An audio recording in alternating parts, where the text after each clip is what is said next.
Good morning, students. This is your teacher Sachin Khurana, and today for class plus 2, we will start our new chapter, that is national income, related aggregates, and national income calculation. Right, आइए start करते हैं। बेटा, सबसे पहले हम समझेंगे domestic concept of income. I repeat, domestic concept of income.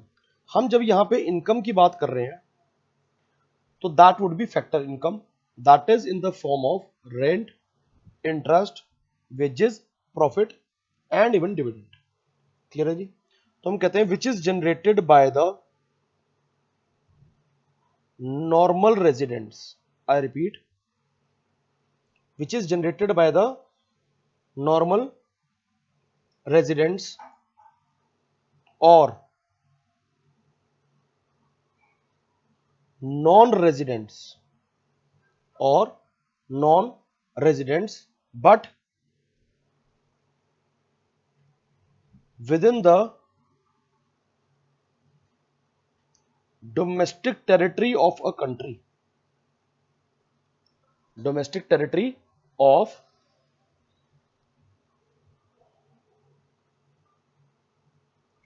a country। Getting my point? अब समझते हैं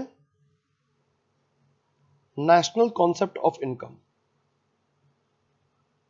national concept of income, here again the income is the total of rent, interest, wages and profit, right, earned by normal residents of a country। earned by normal residents of a country, no matter where it is generated। इसका मतलब generated where, either of the things or both of the areas, that is within the domestic territory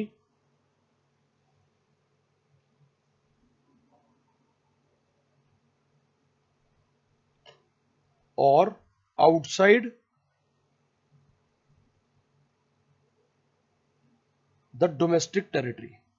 मैं repeat कर रहा हूं, domestic income वो है जो normal या नॉन रेजिडेंट किसी भी रेजिडेंट ने करी लेकिन हमारे देश की डोमेस्टिक टेरिटरी में करी या किसी भी एक कंट्री की।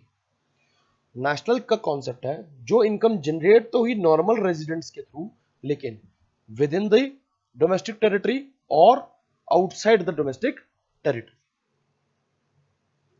Getting my point? अब मैं इसी को आगे एक्सप्लेन कर रहा हूं कि नेशनल इनकम क्या है। नेशनल इनकम को हम बेटे एनएनपीएफसी भी बोलते हैं। It means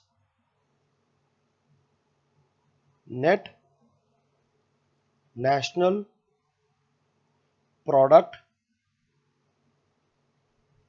eight factor cost.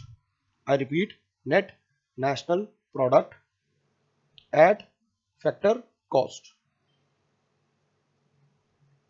Clear है जी? अब इस नेशनल इनकम को हम तीन डिफरेंट वेज में देख सकते हैं। तो मैं आपको बता दूं,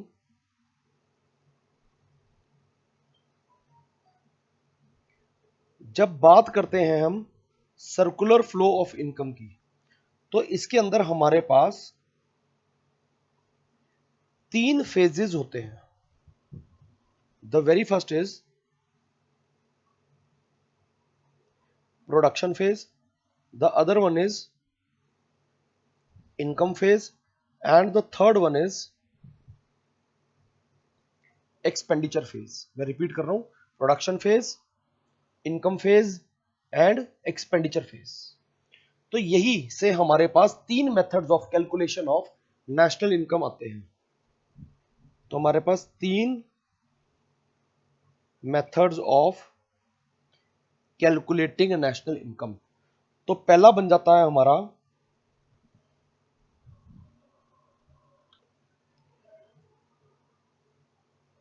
प्रोडक्ट मेथड, सेकंड बनता है हमारा income method, and third becomes the expenditure method. These are the 3 methods of calculation of national income। और ये तीनों मेथड्स हमारे 3 phases of circular flow of income से आए हैं। अब आपके मन में डाउट आ रहा होगा, बच्चे पूछते हैं सचिन सर ये जो आपने नॉर्मल रेजिडेंट, नॉन रेजिडेंट या आपने डोमेस्टिक टेरिटरी या आउटसाइड द डोमेस्टिक टेरिटरी की बात करी, ये क्या है? विल डिस्कस दिस, लेकिन पहले हम देखते हैं नेशनल इनकम की 3 डिफरेंट वेज से डेफिनेशन। तो सबसे पहले हम देखेंगे, यहां लिख लेते हैं बेटे definitions. National income from production point of view. Kindly remember 2 things, एक तो हम एग्जामिनेशन में शॉर्ट फॉर्म्स नहीं यूज करेंगे, second always read your reference book plus book by NCERT which is the latest one, right? हाँ जी। तो अब हम बात क्या कर रहे हैं, national income from production point of view. तो हम क्या बोलते हैं, देखिए जो चीज कॉमन है वो कॉमन क्या है कि इसमें हम नॉर्मल रेजिडेंट हर डेफिनेशन में कॉमन लेंगे। तो चलिए चलिए मैं आपको इसमें थोड़ा इलेबोरेट करके बताता हूं क्या होगा। It is the sum of monetary value of flow of all the final goods, all the final goods and services किसने प्रोड्यूस किए, प्रोड्यूस्ड बाय, इसको पूरा लिख देते हैं,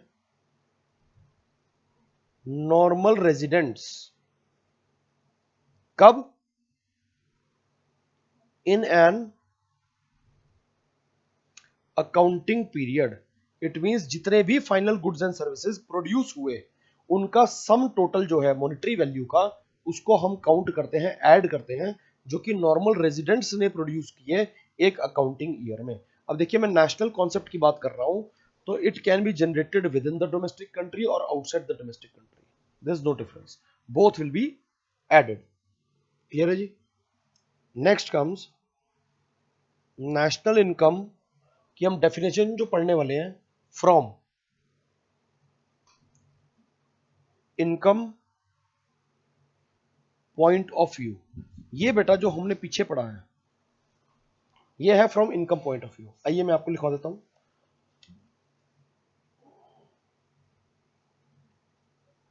it is the sum of all factor incomes, यानी कि rent, interest, wages, profit earn. कौन अर्न कर रहा है हम पहले भी बात कर चुके हैं, नॉर्मल रेजिडेंट्स। कौन अर्न कर रहा है जी? Normal residents of a country in the form of rent, interest, wages and profit. कब? In an accounting year, in an accounting year. Third आता है बेटा हमारा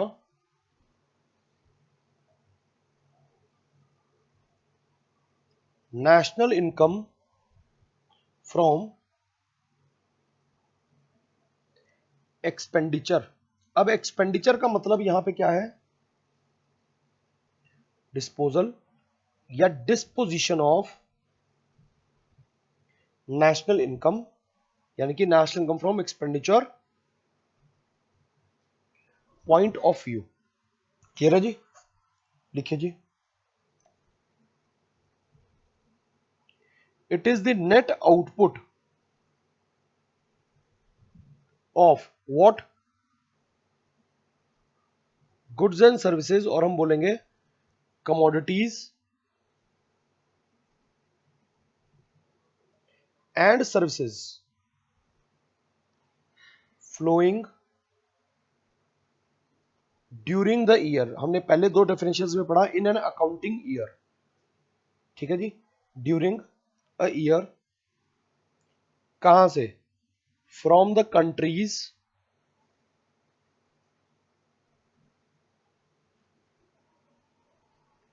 productive system, from the country's productive system, कहां, लिखिए जी, इनटू द हैंड्स ऑफ, किसके hands में,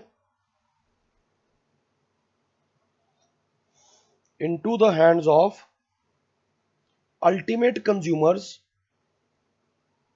और into the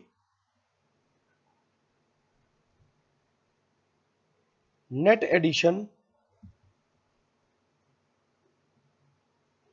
two the countries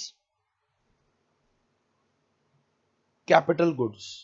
अब मेजर पॉइंट जो हमारे लिए वो ध्यान रखने वाला है क्या है, कि जो खर्चा हमारे अल्टीमेट कंज्यूमर्स ने किया जिन फाइनल गुड्स एंड सर्विसेज पे एक साल के अंदर, उसको हम बोलेंगे national income from expenditure point of view. तो आज के लिए इतना ही। Thank you students. For your any genuine doubts go to the comment section, post them, they would be resolved.